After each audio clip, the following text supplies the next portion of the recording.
Hello, you wonderful people, and welcome to another episode of Super-Fanta-Fi. This being a show where we talk about TV shows of the supernatural, fantasy, and or science fictional genre. For today's episode, I'm going to talk about the mid-season finale of the Vampire Diaries, as well as the season finale of Van Helsing.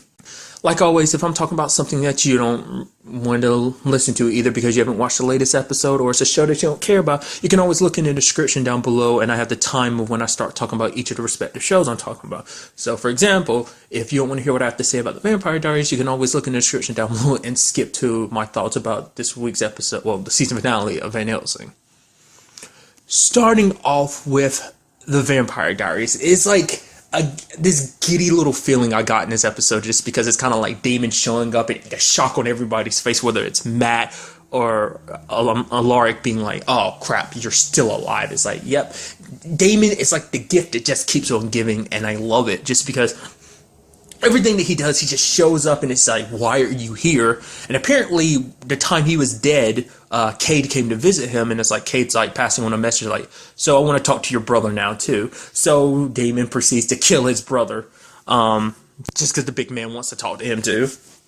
And then just the sweet, beautiful, twisted awkwardness that is like them all gathering around. Because for Damon, he's like, yeah, I'm here for one specific reason. And that is, I'm here to kill one of you and take you to hell, essentially. It's like, out of everyone that showed up, there's Caroline, there's Matt, and Matt's dad, Peter. And it's like, one of you three, it's up to me to determine which one of you is the most evil.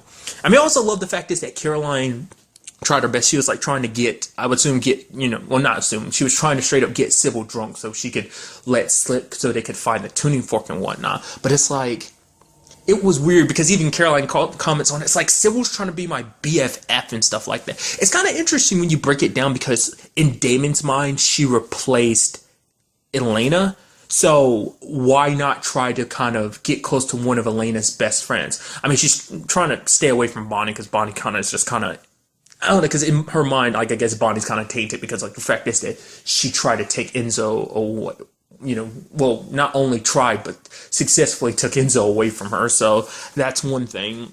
But it almost seems like she was trying to replace Elena in a sense, to kind of, like, be there for Caroline. It's just like, I guess because each one of them has one of the Salvatores. Like, Caroline has Stefan, she has Damon. So I don't know, it's almost that weird dynamic. And even Caroline, they're having a laugh and everything. They're like, oh, ha, ha, ha, ha, ha. Yeah. Like, obviously, Caroline's playing a part, but it was weird seeing Sybil kind of almost balancing that part out, almost trying to be real with it. I mean, I guess because for Sybil, she doesn't really have any friends, so I guess she was trying her best to be friendly to Caroline. I mean, out of everyone in the group, I mean, with the exception of the whole deal with Cade, it's like, technically Sybil hasn't screwed over Caroline. It's like I said, the whole Bonnie and Enzo situation is kind of, but it's like, with Caroline, it's kind of like she has a decently fresh start, I guess. I don't know, maybe there's something in Caroline that she likes. I don't know. Because there was something that Caroline, an interesting thing was like when Caroline was like, okay, I want you to, she was telling Bonnie and Enzo to kind of pick something, like she needed another box set or something. It's like, okay, what does she have in mind?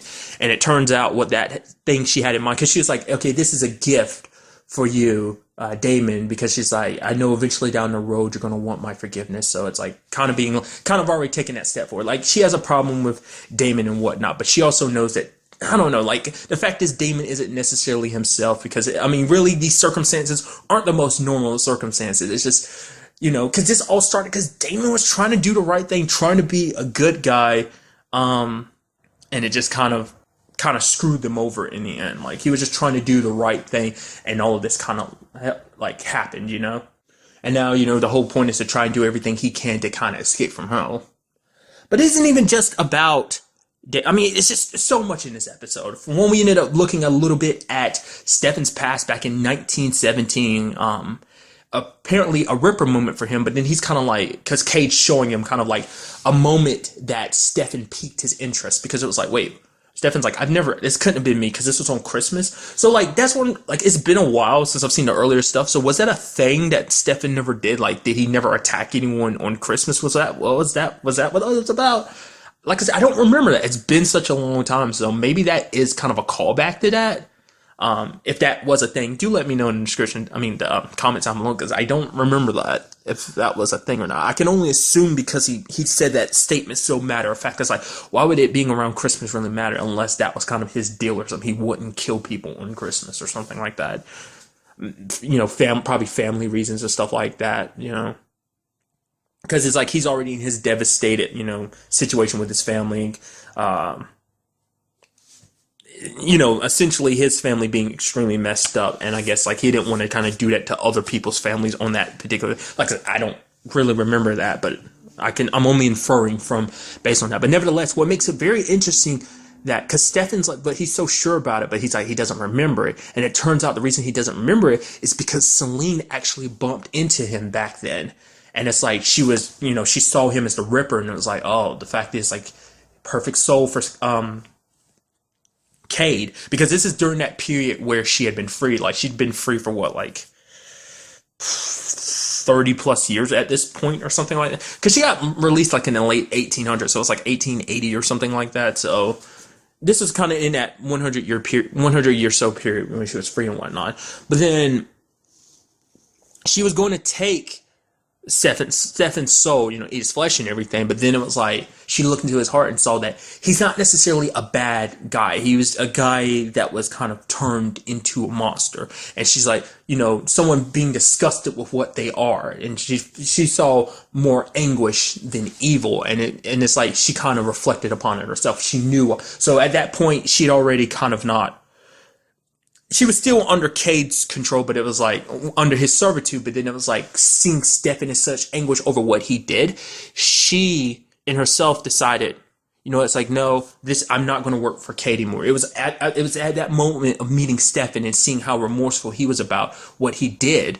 That's what kind of triggered that in her to kind of walk away from Cade. I'm sure that's where her plan really kicked into place, like wanting to get away from Cade, not have to serve him for all this time. I'm sure she's always had her problems with it, but she probably just accepted it. She just kind of numbed herself to it. But seeing his remorse kind of awoken that in her. Because interestingly enough, she took his practice of like, because Stefan's always done that, what's right his thing. That's something specific. I remember that's always been a thing. Is like Stefan will always rewrite the names because he never wanted to forget each person he killed.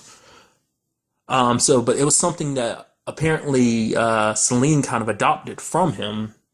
Essentially, she wrote it backwards, starting with the most recent person she killed, and that was Georgie. So, still curious if that's going to go anywhere, or was that just set up just for that purpose? Like the whole like trying to like, oh, feign like give you another suspect, make you think, oh, Georgie was it simply that, or is Georgie going to have another part to play in this? I'm just curious. Like I said, just because I was like they chose Allison, and it's like oh now she's gone, and it's like like I know it could have been any actress, and it's I don't know why. It's just because it's like once I recognize a face, and it's like, oh, I expect you to be around for a while. It's like, oh, you're not around for a while. Oh, okay, that's kind of a bummer, but that's why I'm kind of wondering, is like, is she going to play a particular role or not? I don't know. Because for Celine, this is all about redemption, because it's like she wants, like, because she's trying to make things right, because it's like after, especially now because she knows she's going to hell because Sybil cut her out of the deal and everything, so she knows she's pretty much screwed it. Once she dies, she's all Cade's in hell. So what she wants to do is try to at least do the right thing this time, and that meant helping Rick. Well, if Rick isn't really feeling it though, he's like, no, like you're not getting near my daughters, because basically she's saying that there's still a psychic link because of what she did. That's why the girls are so adamant. They're like, oh, where's Celine? Where's Celine kept bringing her up and everything? It's kind of because of that. And it's like Rick didn't want to listen. He's like, nah, screw it, just drop dead and go away. It's like, you did this, I hate you, essentially. And it's like, you know, Bonnie and Enzo kind of saw, I guess they saw how much she was kind of actually trying. The fact is she did give them the tuning fork and everything. It makes you wonder, why did Sybil leave it with her? It's like, did you really think your sister was going to guard that? But I guess it's because it's like, I guess Sybil's kind of like, it can be used against her, so used against her as well. So she felt like Celine wouldn't want to give it away or something. I don't know. I mean, because you see it again. Like, I think Celine actually kind of developed feelings for Alaric, because it like just him not forget. I mean, I'm sure it's a combination of the whole hell thing, plus that. But it seemed like in last episode too, like the way he was talking to her, it's like you almost see her tearing up, like 'cause she feels so. Well, I think she legitimately liked him. It's probably the first person she's ever liked in a long time. I mean, because this is like, you know, he's probably the first person that she's ever really gotten to know over this course of time, because she's probably always kept her distance from people, taking people's, you know, eating people to stay young and whatnot, but it's never been like, you know, she never got attached to people, so maybe she got attached to Laurie. I mean, at the end of the episode, he does give her an opportunity to see the girls, to help out and try to do the right thing. And I guess part of that deal was to wipe Celine from their memory, so they don't have to bother explaining like, oh, you have to stay away from her. She's getting rid of the psychic link, but also wiping the memory from them, which I guess also hurts her too, because it's like she actually did care about the girls. Yes, they were part of the plan and everything, but the point was, like, it wasn't going to be immediately, because she did kind of spend time with them and get to know them too. Like, so I'm thinking she started to care about them just as much as she cared about Rick. But at the same time, it's like she spent so long in the servitude of Cade, a very long time. So it's kind of like that kind of takes precedence over everything else. But we ended up kind of bouncing. I know I'm bouncing all over the place. There was a whole situation with Damon trying to pick out who's the most evil, and he starts bringing up the whole Penny situation for Matt. It's like, yeah, don't sit here and pretend like you're 100% innocent. And it's like, tell me, you know, asking his dad, like, okay, why did you leave? And he ended up blatantly saying, like, the reason why he left, one of the most evil things he did was leaving Matt and his mom, because it's like he found out that she was pregnant, you know, with Vicky, and it was like he couldn't handle that. Which I'm trying to remember. Yeah, okay. I was thinking about that. I was like, I thought for some reason, I don't know, for some weird reason in my brain, I was remembering Vicky being the oldest, but she's the youngest, because that was the whole thing about her and Jeremy being in the same age group and whatnot. So it's kind of like, I don't know. It's not important. That's why I was just kind of like, for some reason, I was thinking Vicky was the oldest. I don't know why. But I was like, all right. She is the youngest, isn't she? But nevertheless, that kind of like scared him, and he kind of ran away. And Damon's kind of like, oh, so you kind of ran away for nothing, you know? It's kind of like you were just kind of an absentee father. And I think Damon kind of took a particular, you know, note of that, because, like, you know, Damon has father issues. I mean, granted, Stefan does too. I mean, really, if we had to talk about anyone with the biggest daddy issues ever, it'd really be Klaus. But still, you know, they're a little trickled down the line themselves. But, you know, Damon and Stefan are still up there too. Because, I mean, granted, when you know, knowing their dad, is like, it's not like that. I mean, really, it's not even just dad issues. They have family issues in general, especially, you know, with the whole Lily situation. But nevertheless, it was like, I think that's why Damon took a special interest in him too. It's like, more so than anything, it seemed like it hurt Matt the most, because Matt realized it was like he was kind of getting to know his dad and everything, and now he finds out like the real reason why he wasn't around was because it's like, oh, like it's because you found out you had another kid, and that's what kept you away. It's like, rather than you had the opportunity to come back and step up. It's like, yeah, you messed up with me, but you could have stayed, been there for Vicky, but it's like you weren't there for both of us. You left our mom and us, which, like, we haven't, like I said, we haven't seen his mom in a very long time. I'm pretty sure she didn't die. Like, it's been a very long time. But I remember last time she was around, it's like she got super drunk again, and that was kind of the biggest reason why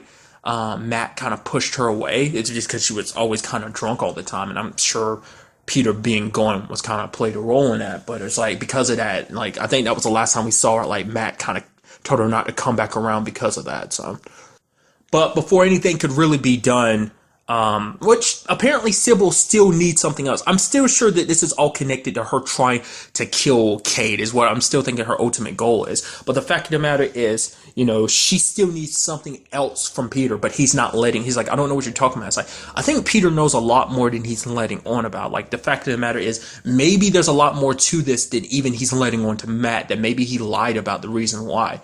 Maybe, like, deep down, he's actually a hunter, and he's known about this whole world, and he's pretending like he doesn't know. I mean, possibility.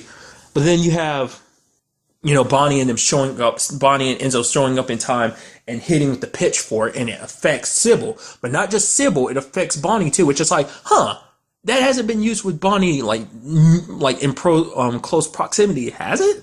I was trying to think. I kept thinking, I thought she was there when that whole thing went down, when Alart first used it against her, but I was like, maybe Bonnie wasn't. But then, you know, it kind of trickles down to, like, the information being like, okay, so basically the tuning fork is more so than anything, it works on psychics. It's like, so, you know, Bonnie's understanding is kind of, maybe it works on witches. So I was like, oh, so does that mean she had the potential to be a siren? Because basically affects psychics. And basically, she says her grandma said that basically witches are kind of in a way rooted in that psychic, world. So it's kind of like, in a sense, they are kind of psychic. So they are connected to Cade as well as, the sirens and stuff. So that's why it worked on them and the girls specifically. I thought it was kind of like a potential thing, but it's kind of like psychics and witches are kind of like, I guess you could look at them as cousins, I guess, like in a supernatural, like, family tree of things, I guess.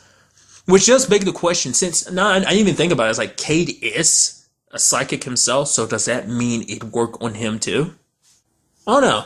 Or has he gotten to the point he's kind of like too powerful? I mean, as we can see, he kind of is able to kind of pull you into a different world. He calls it the veil. It's almost like the other side that no longer exists. He's able to kind of pull you into a very similar world, because that's what he did with Stefan. What's very intriguing is, like, obviously, you're like, okay, the reason why he wants Stefan is because Stefan's a ripper. Obviously, it's like perfect person for him. It's like someone like the ultimate killing machine. But then it gets very interesting when he kind of breaks it down and explains the reason why is because of the fact is that he was able to change Celine. That's really what's piqued his interest. It's like, you're this powerful ultimate killing machine, and just like he was like impressed by Stefan's work back in 1917, but it's like, the fact is that what he also did to Celine, that moment is what turned Celine completely to kind of not want to serve Cade anymore. And then on top of that, he's like, the thing that you did most is like the whole Elena situation. He's like, you walked in her life. Like, Elena had this path of what her life was going to be, but the moment Stefan walked into her life, he inserted himself in her life. Her life went down a different path. I mean, her life would have never taken the path it did. I mean, granted, arguably there's a lot more that, I mean, granted, she didn't remember a lot of things. I mean, because it's like, let's not forget, technically the first one she met was Damon. So, but it was Stefan who went out of his way to implant himself in her life and everything. It's like, her life became like that because of you. And he's like, the fact of the matter is, that's kind of evil in itself. It's like, the fact is that you turned her life away from that good path to the path it is. And he's like, oh, I always try to protect her, but he's like, that doesn't matter. You still messed up her life. And he's like, that in itself is what Cade wants Stefan to do. He wants to take people, in his words, people who kind of make it into heaven by an inch and push them to a path where they're a mile off course from going to the big happy place in the afterlife. Because for him, he's like, those are the most delicious souls. Like, those are the souls he wants to eat. So he wants he wants Stefan to turn good people who are good down the path of evil. Because he's like, basically, people are evil even good people are kind of evil at their core. It's like the kind of take, because, he used the words by an inch, like people who are just good enough to kind of not go to hell. He's like, I want you to turn them enough to down that dark path to kind of, because it's like they're evil at the core, but they're just pushing away the evil. I guess you could look at it as like him kind of saying the same thing about Stefan. Like, Stefan's kind of got that evil core to him, but he kind of pushes it away. He doesn't dive head first into it. And he's like, he wants Stefan to do that for him. But they end up making a wager. Stefan's like, I will be your ripper. I will turn off my humanity, be the ultimate killing machine for you. But only for 1 year. I was like, I'll do as much chaos and destruction and collect you as many souls as I can in that time. But once that's done, I want you to let me and my brother go. And Cade's like, okay. But he's like, will it really be that easy for you? It's like, he's like kind of like saying like, when the time comes, he's like, I've seen your work. And it's like, you won't outdo what you did in 1917. But it's like, I'm very interested to see what you would do. Because he's like, the fact of the matter is, how can you say that you want to turn off your switch and like, that you won't want to stay like that? And Stefan's like, there's no way I would. But he's like, but that's the gamble. And he's like, that's a gamble I'm willing to take. He's like, that's what makes the wager interesting, to see whether Stefan, when the time comes, want to turn his switch back on.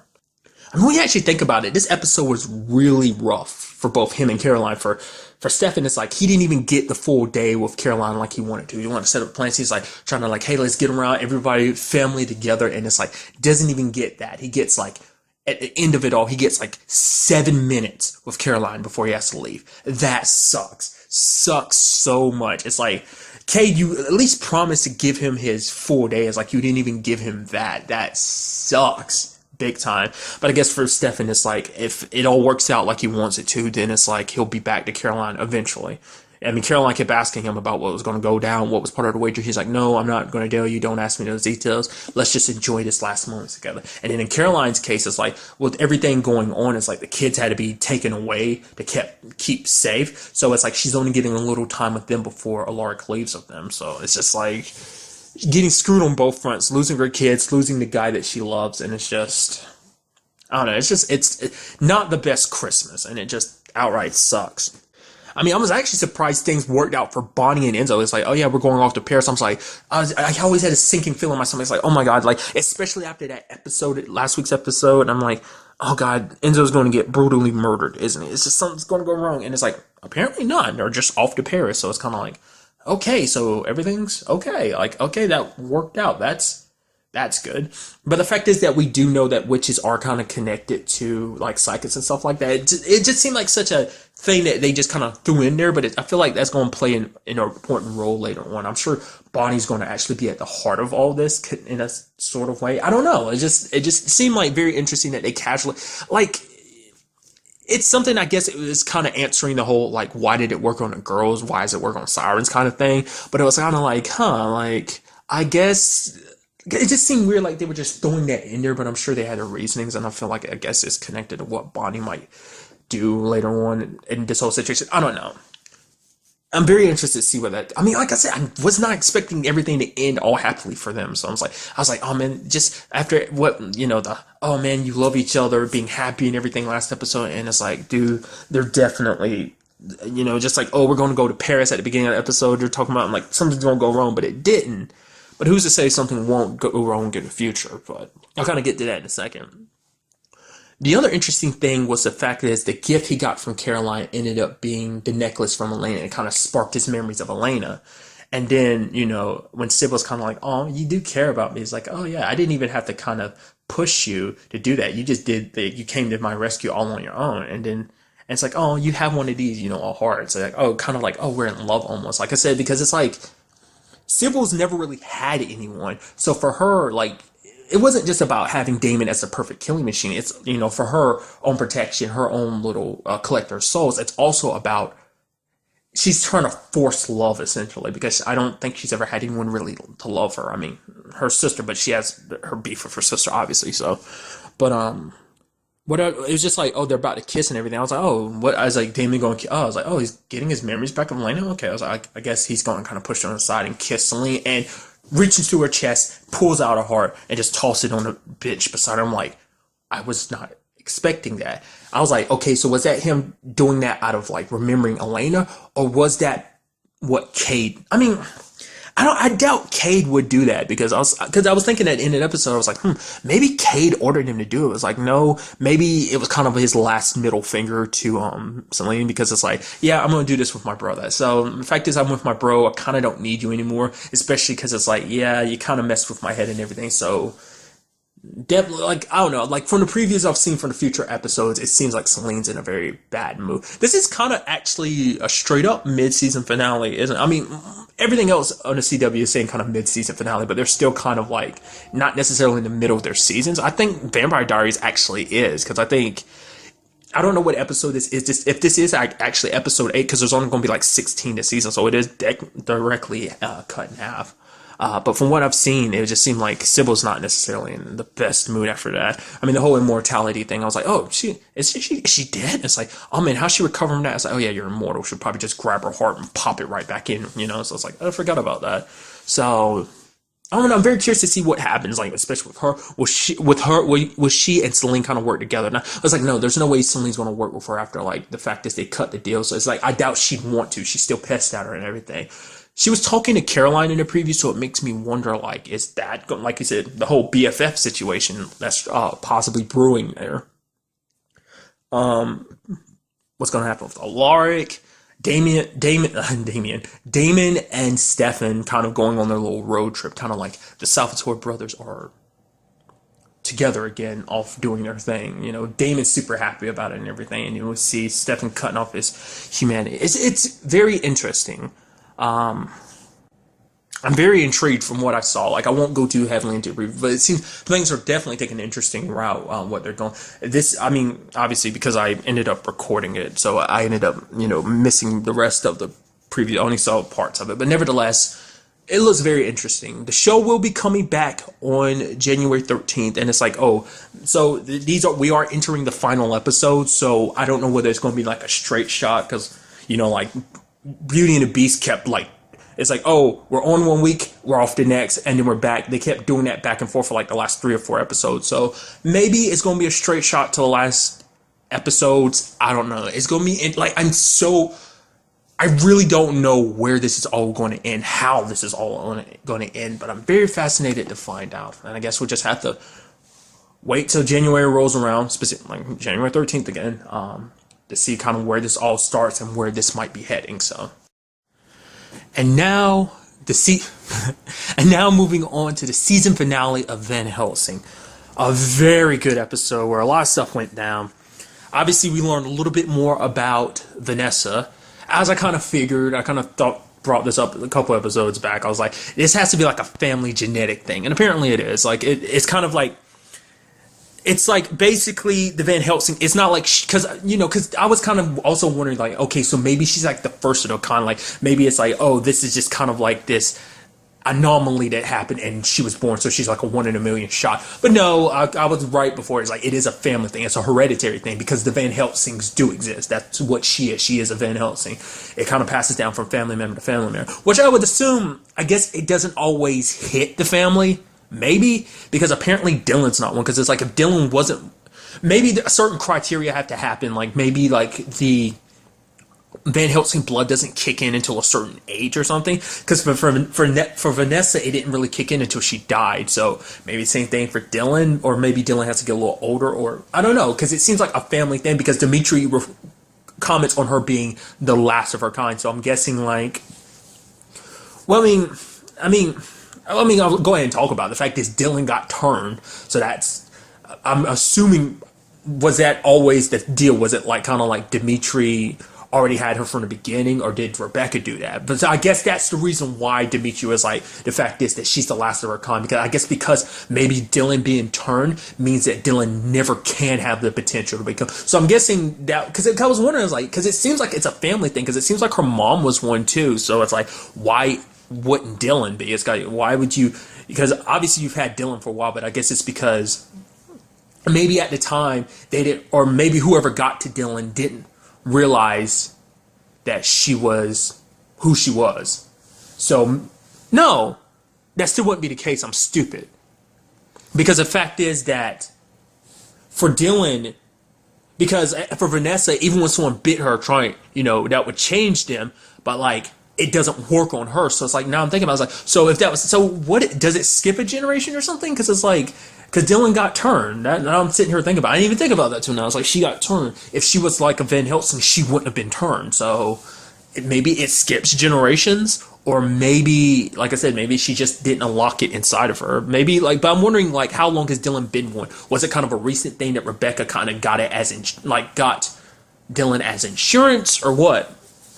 But nevertheless, kind of bringing that whole situation up, bringing up the fact is that he knew her great-great-grandfather, the fact that she knew her mother, and that basically kind of alluding to the fact is her father was somebody of note, being like, the fact is that her mom, once she found out the truth about Vanessa's dad, wanted to kind of end the pregnancy, but rather than doing that, she tried to protect Vanessa by making her, putting her in the adoption system. And now I'm thinking about the whole Dylan situation even more now. I'm like, it's one of those things. It's like, arguably, it's like, okay, Dylan's like already super young, so it's like 3 years passing, maybe she wouldn't change that much. It is 3 years, but you'd think she'd be a little bit older. So maybe you could argue it's like, the reason why they could do it like that is maybe Dylan didn't actually, like, this entire time, maybe she's been a vampire the entire time, and Rebecca only recently got to her. That maybe, like, she got turned pretty at the beginning of the Rising, so that's why she still looks so young. Because you would think, even in 3 years, like, especially when you're a little kid, like, you grow up fast, so it's like, for her to still look the way she did. Like I said, it's arguably that, like, hey, she's still young, so it's like, of course she could fit. It's one of those things, it's like, it's not like they get a different actress just to play the role, I wouldn't think. So it's kind of like, maybe kind of alluding to the fact is that she might possibly have been turned, like, at the beginning of the Rising, or at least near the beginning, and that she's been a vampire these past 3 years. We really, don't know. But, so I'm wondering, wondering. Okay, so sign like dude, set this straight for me. Is Rebecca his sister? I thought she was, but maybe she's not. I was just under the assumption that she was. I assumed she is, but I don't know. There were certain things that kind of made me think she wasn't. But I mean, nevertheless, doesn't matter. Other interesting things that I ended up finding out in this is apparently vampires die. Yes, they age extremely slowly, but they still age, and apparently even they eventually will die. So they don't have 100% immortality. They have a form of longevity that is kind of like, hey, we stay decently young. For example, for Dimitri's case, he's like 300 years or so. So that was just kind of interesting because it's like I've never come across it where it's like vampires can like die from being too old apparently. So that was just kind of interesting, I guess, because it's like, I guess if you want to look, I don't know, because usually it's like, I guess you typically with immortality, people or things get older and older until they transform into maybe something else because they're so old. I kind of going off the board here. It's kind of like the whole, I forgot his character's name. It is going to bother crap out. From Doctor Who, John Barrowman's character, like he kind of has a form of immortality. Essentially, he dies and keeps coming back. Basically, they kind of allude to him being like one of the oldest. Like it's something the Doctor, I forgot what its name is, but it's something that the Doctor met like once, and it was like one of the oldest beings in existence. It's been around for a very long time, and it kind of knew the Doctor, and it's like it alludes to the fact that John Barrowman's character kind of had that same nickname, so kind of alluding to the fact that might be him. I don't know. I was just thinking like along that same case, like it lived for a very, very, very, very, very, very long time before it eventually died. So I guess no matter what kind of immortality you have of it, I mean, I don't know. Like I could have used other example, could have gone Wolverine, could have gone Deadpool. There's other examples. Nevertheless, I'm going way overboard here, going on a bit of a tangent. But it's like that just fascinated me. I've never come across that when it came specifically to vampires, though. And that basically they're hoping to use Vanessa's blood to kind of extend their lives. The whole baby situation, obviously. I personally thought that was just kind of Rebecca's plan, but apparently I guess that's part of Dimitri's too. And he plans on using his own semen, which was like, Rebecca was like, oh, you're planning to put your semen into that woman? Is like, well, you know, this disgusting, lowly creature, which Dimitri doesn't appreciate. Also, the fact is that apparently multiple things. Rebecca was lying. She lied to him because it's like, because Shima brought it up. She's like, okay, like I've told Rebecca all about the resistance, but she hasn't acted upon it. I was like, huh, that's kind of interesting. And then he's asking, Dimitri asked Rebecca about it, and she's like, yeah, there's nothing to report about them. I was like, ooh, how deceitful of you. And it turns out the main reason why for that, because I figured it was like, A, she's got problems with Dimitri, so it's kind of like she wants him kind of caught off guard and stuff like that, but did not expect her to be the one that's actually working with the resistance, specifically Taka. That she's like, okay, Taka, you work with me. At the end of it all, it's like she has her own ambitions when it comes to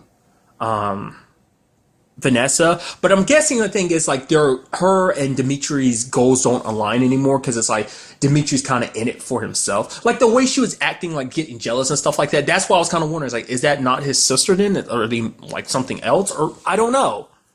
Or is that other vampire lady his actual sister, and is Rebecca kind of like his significant? I feel like I thought she was the sister. Like that's what was kind of bringing up, but nevertheless. But she's like, you know, to her, Rebecca's like Vanessa's nothing more than a lab rat to her. So that's why I'm kind of wondering, like, I guess because she feels like Dimitri's kind of had his run of things, kind of like Julius, kind of wanting to kind of go his own way. I guess Rebecca kind of wants the same thing, and like she probably knew that they wouldn't stand a chance. No, she definitely knew they wouldn't stand a chance of trying to take down Dimitri, but I guess she wanted to use them as a means of a distraction to give her an opportunity to either take Vanessa for herself or kill Dimitri herself, or probably do both. Which, you know, all of this was promised. It's like, hey, for Taka, he's like, what do I get out? She's like, I'll give you this, was it Fox Island, a place where you and your people can be free. The fact is you can have that be your like base, your community. No one will touch you, not the vampires and stuff like that. Will kind of leave you alone essentially. And Taka kind of is okay with it. I mean, it's like, truth be told, it's, can you really trust Rebecca? I mean, the fact of the matter is she's betraying her own people. So it's like, I mean, it's not like she's 100% trustworthy. Which begs the question, has Rebecca been working with Taka the entire time, or is that just a more recent development? Probably after the whole thing about finding out how Dimitri acted, the way he treated her, bringing her into the sunlight like that, being like, oh, like commanding her to not leave and stuff like that. So I'm assuming it was probably around that time. Because that was, I mean, I don't know, because we never really seen much of the Resistance's dealings and stuff like that. It's like been peaks and, but like, because the thing is, like, the whole Shima situation, does that mean at this point Taka knows about Shima? Did he already know about Shima? Was that just to kind of shut up any loudmouths that might reveal anything? So was Rebecca working with it the entire time? Like, I get the feeling it didn't work like that, because what would be the whole point of that setup and everything? Like, not unless it was like a deep-seated need for like a win. It's like, okay, yeah, Taka's like, I'm the leader and everything, and I took out this traitor, you know, something like that. Kind of give himself brownie points, ease the mind, make everyone realize, oh, I'm really doing something. Still no other pop-up from those other people from Eden. The only person from Eden we see is Flesh. So not unless they left everyone else alone and just got Flesh and told everyone to kind of go on their way. But nevertheless, Taka's kind of like, yeah, we're going to attack the place. We're going to hit them all at all these different fronts. We are going to hit them hard and kill everyone there. And Flesh is like, does that include Vanessa too? Yeah, the woman that you've all heard whispers, like, yeah, she exists and she's there. So we're going to kill her too. It's like, yeah, she's in their hands, so she's more of a threat. But it's like, she's kind of also your salvation too. But in Taka's mind, it's like, you know, because she is such a potential threat, she is kind of what they need. So it's like, might as well remove her from the board in the first place, so you won't have to worry about it. But it's like, you're kind of getting rid of a good ally, which is like what Flesh is kind of getting at. Like, I mean, for one, that's kind of like his friend too. He's not, because she saved him, she turned him back into human. So it's like, he, you know, probably most likely feels indebted to her, plus their allies and whatnot. So, which that was kind of the last time we saw Flesh. I'm sure I'll kind of get to that in a little bit, but also the whole Shima and Muhammad thing, because I kept bringing it up. I was like, oh man, Shima, you're such a piece of crap. It's like, poor Muhammad, he's going to find out about his sister being a piece of crap, and he finds out because she actually says it herself. I'm like, how can you live with yourself? Like, the fact is, she didn't look that remorseful about the fact that she got that resistance lady killed, and it's like, all these people you get killed because you're working with Rebecca, and it's like, oh, it's because she likes it. She likes it there. She likes working with. I'm like, wow. She even has the nerve to tell Muhammad later on in the episode, like, I don't even know you anymore. It's like, really? He doesn't know you? He literally worked with Dimitri, betrayed his friend, you know, to save her. And it's like, she doesn't even want to be saved. She's like, we're safe now. Oh, you're ungrateful. All they've given to us. It's like, do you even hear yourself? It's like, I mean, it's not that much of a surprise. There are people who sympathize with vampires who decide to work with them on their flip. Some people, it's more so than anything, it's like they're afraid, but other people, it's like, in Shima's case, it seems like she enjoys it because it's like, oh, since this all started, we were kind of always on the run, afraid, but now it's like, we don't have to, we don't have to be afraid anymore, Muhammad. We're safe. We can live a comfortable life. It's like, but for Muhammad, that's not good enough, especially because he went to go see Vanessa. He tries to explain, it's like, I did that for Shima, and she's like, I'm sorry, I had no choice. And she brings it up, it's like, you had a choice. You had the choice. At any point in time, you had the opportunity to not go through with this. He had an opportunity last episode. He took those final steps. He pushed Vanessa to go down that route, to be like, hey, let's go. Dylan might be there. Shima's definitely there.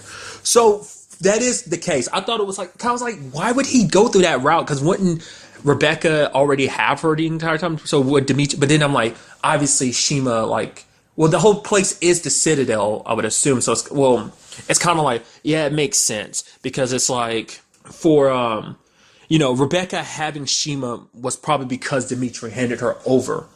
Well, no, always kept her close.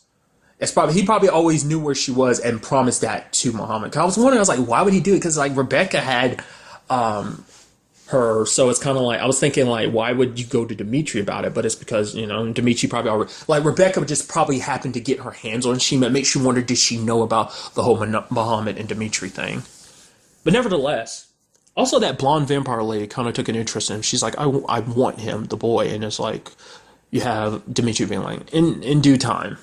We also ended up finding out, because I was like, Vanessa's had blood before, so why would this be any different? Now, like, wondering what blood does. So I was like, it doesn't really do anything. I mean, she goes a little crazy. And I was like, right. She's always had vampire blood. She's never actually drank human blood before. And apparently, that supercharges the hell out of her. She pretty much went in Hulk mode. She ended up bending the frame of that bed with one hand. Then when it came to Dimitri, she literally shoved her hand in his chest. Didn't kill him when she had the opportunity to, but straight up did that. I was like, wow. Did her and Rebecca were duking it out, slamming Rebecca against the wall, cracking walls. Like, she has the strength of a vampire, and it's like, holy crap. They really kicked it up. It's like showing you just what they're capable of. It makes you wonder, how did that happen? Because bringing up the whole thing about her dad, I was like, okay, so we're going to end up finding out Dimitri's dad. I mean, Dimitri is her dad, isn't it? Or like, at the very least, her dad is a vampire or something. Because I was wondering, I was like, okay, so her mom was one too. I was like, so is it just a female thing? But he brings up her great-great-great-great-grandfather, Abraham. I was like, oh, okay, never mind. And that's not the case. So, like I said, I'm assuming it just skips generations or something. Like, certain criteria have to be met for the Van Helsing bloodline to awaken, I guess. Until then, like, it's bringing up the whole Dylan situation again. Like, I guess, like, if it's not active, then you don't have the protection from it, like the healing as well as the immunity to a vampire bite. But yeah, that was crazy.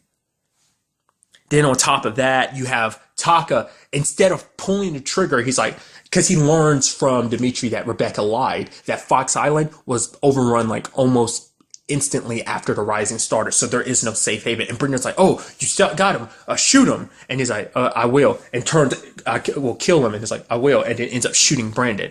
I thought what was going to happen is that Brandon, the way he was looking at Flesh, I was like, okay, so what Brandon's going to do is he's going to work with Flesh to try and save Vanessa, because he knows Vanessa's the key and everything. But then it's kind of like, but I was like, I was wondering about that. Like, I was wondering if there's going to be anyone sympathetic to Flesh's whole situation of wanting to save Vanessa, but apparently not. Gosh, it's like, God, Taka, you're kind of a piece of crap. I mean, really, it shows you kind of just where people's mindsets are. I mean, you take Shima, for example. She was so determined about, like, not leaving. She's like, I don't even know you more. Literally whacked her brother over the head with a freaking candlestick. Not once, twice. So that sucks. Plus, when we see her kind of running down a hallway, like, the wall explodes. So I don't think she's dead, but she's probably hurt. I guess you could almost look at it as a bit of karma. I was kind of hoping that Muhammad was going to get Vanessa out of there, like, because he tried to help. He gave her knife, and I was like, in case, because he felt guilty about it. And that was because it's kind of ironic, because it's like, for Vanessa, she's like, you literally sold your soul for nothing, because you tried so hard to save your sister, but you didn't get to her in time, and now she is kind of one of them without being one of them. Almost the same thing for Taka. Taka went through all this, and it's like, oh, so it was all for nothing anyway. It's like, oh, you're going to offer me something? It's like, you had the opportunity to take down the bad guy. And it's like, you don't. I was like, I guess Dimitri's done, isn't he? It's like, will a bullet really do it at this point? But I guess he's so wounded, and I guess, vampire, well, you unload enough bullets into a vampire, they're going to drop dead, so. And damage them enough to the point they can't heal. And I guess, especially if you destroy, I guess they kind of work on zombie rules. If you headshot them, it's kind of like, there's no recovering from that. Like, the brain isn't something that can be regenerated. Makes you wonder, does that apply for Vanessa too? I'm sure if you cut off her head, there's no coming back from that. But nevertheless. And then what do we see in the final shot of the episode? We see Axel pulling himself out. I'm curious how he ended up getting out. But it seems he isn't human. He is, in fact, a vampire. And it's like, I knew he was alive. I was kind of hoping that he'd still be human. But nope, he is a vampire. And it's like, what does this all mean? It was so good. It's like, dude, what does it all mean? What's going to happen with Muhammad, with Vanessa, especially the whole situation with Rebecca? And it's like, Dylan's right in front of her. She can cure Dylan, but the fact of the matter is, it's like, what is Rebecca going to want out of this? Is she going to want Vanessa to kill Dimitri? I'm sure that's going to be the case, but it's like, what is Rebecca planning? Then you have the whole side with Julius. It's like, he lost a woman he cared about, and it's like, Sam did it. So it's like, does he know that Sam did it? Does he think that someone else did it? What about Sam himself? The fact is he's still out there. What about Doc? What about Theo and the rest of them? They got to pop up at some point. It's like, there's so many questions. Like, what about Flesh? Like, is he going to be able to get to her in time? Like, what does it really mean with the whole Taka and Dimitri thing? Like, will he sell out the rest of his people if it means kind of making himself happy? That is a question that deserves to be an answer. It's like, maybe you kind of get a little bit more finding out. I'm sure something will pop up in season 2. It's like finding out about Vanessa's dad. Like, was he a vampire? Was he something else? Like, maybe it takes a certain combination to kind of create what Vanessa is. I mean, maybe that's not 100% the Van Helsings. Maybe that's something. Maybe it's the Van Helsing side of her combined with whatever her dad might have been. Maybe her dad was a vampire, but vampires aren't supposed to be able to procreate. On the female side, at the very least. As we can see, Dimitri wanted to implant his sperm in Vanessa, so it's kind of like, they can work on the male side, just not the female side. And that's very sexist, I know. Who knew vampirism could be so sexist? Because most occasions it kind of works both sides too. That vampires can never have kids, like on a guy front. So, but as we can see, it's like so maybe her dad was a vampire, so maybe that's what that is. It's like the vampire side of her coinciding with the Van Helsing side of her that kind of led to that. I kind of kept bringing that up that maybe it's like, there has to be a little vampire in her for it to be like that. And maybe that's what makes the Van Helsing so special, is because maybe from the very beginning their blood was already like that. It was a mixture of vampires and something else. Or maybe that is something just only Vanessa has. I'm curious about that. Crazy season finale. As we can tell from, as I saw, little, obviously, like, it is coming back in 2017, so it has been renewed for a second season. That's what I appreciate about sci-fi. They kind of let you know ahead of time. It's like, yep, oh no, things ended this way, but we right back to it eventually. So it's like, I don't have to kind of work, ooh, did it get canceled? Is it renewed? Sci-fi kind of hooks you up and lets you know immediately, like, yeah, coming back for season 2, baby. So super excited. I'm very interested to see where this all goes from here. Hopefully we get to find out a little bit more about the Van Helsings and just see where everything unfolds in this. I'm wondering, where will the second season pick up? Will it pick up right immediately? Because I think it's kind of interesting when seasons kind of do that. When after the season finale, it's like the next season starts up. It's like, yeah, the next season picks up literally like 3 seconds after the previous season ended. Or will we kind of jump ahead and it's just like, oh, not really know what happened, and then it's kind of like you kind of have to fill in the blanks on your own, and the show will eventually do it too, but just kind of slowly but surely. So.